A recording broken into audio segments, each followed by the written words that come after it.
अभी नंबर पे फोकस ना करके स्टार्टिंग के 2, 4, 5, 10 टेस्ट में, 8, 10 टेस्ट में नंबर पे फोकस ना करके आप इस बात पे फोकस करिए, आप इस बात पे फोकस करिए कि आपका जो वीक पॉइंट था, आपने जो रिवीजन किया था, आपने जो कंसेप्चुअली चीज़ों को समझा था, फिर आपने प्रैक्टिस कहाँ नहीं करी थी जिससे 2 नंबर, 10 नंबर, 4 नंबर, 20 नंबर जो भी एक्स्ट्रा आप और ला सकते थे उसके बारे में सोचिए।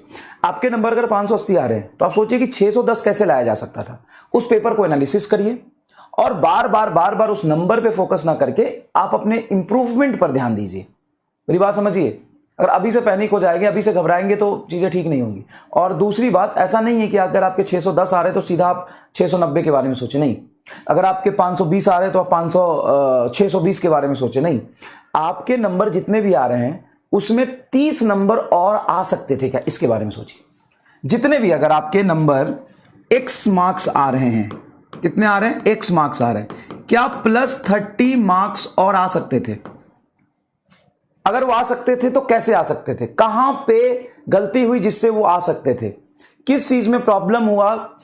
पेपर अटेम्प्टिंग स्ट्रेटजी में प्रॉब्लम हुआ, पेपर में ज्यादा टाइम लग गया, सिली मिस्टेक में प्रॉब्लम हुआ, सिलेबस में कोई क्वेश्चंस आपने रिवीजन ढंग से नहीं किया था, या क्या दिक्कत है? ये एक बार एनालिसिस करिए, ठीक है भाई, ये एक बार एनालिसिस करिए। Non uniform circular motion not in syllabus given by NTA for NEET, और अपडेटेड NCERT में भी नहीं है ये। अपडेटेड NCERT में भी नहीं है। सर क्या? Non uniform circular motion not in a syllabus given by NTA for NEET, और NCERT में भी नहीं। लेकिन कुछ भरोसा नहीं है NTA का, और पता नहीं वो क्या करे, कैसे करे। तो ये वाली चीजें हम कर लेंगे। नॉन यूनिफॉर्म सर्कुलर मोशन भी हम पढ़ेंगे, दोनों पढ़ेंगे, बेसिक कंसेप्ट का फील लेंगे। लेकिन हाँ, ये बहुत इंपॉर्टेंट है कि आप ये समझिए नीट 2025 का पेपर लेके, कि वो पेपर जब पूछा था तो वो मुश्किल 1-2 सवाल को छोड़ दिया जाए तो किस हिसाब से पेपर मुश्किल बनाने की कोशिश किया था। तो आप देखेंगे कि नीट 2025 का जो पेपर था वो मुश्किल बनाया था लैंग्वेज के बेसिस पे, वो मुश्किल बनाया था कैलकुलेशन के बेसिस पे, वो मुश्किल बनाया था, उसमें डेटा और यूनिट ऐसा रखा था जिसमें आपको फॉर्मूला मल्टी कंसेप्ट थे, 1, 2, 3, 4 सवाल।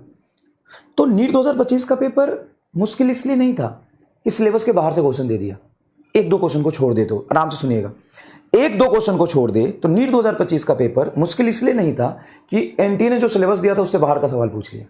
वो मुश्किल इसलिए था लैंग्वेज वाले सवाल ज्यादा थे। समझिए इस बात को, आप लैंग्वेज वाले सवाल करने से डरते हैं, लैंग्वेज वाले सवाल ज्यादा थे।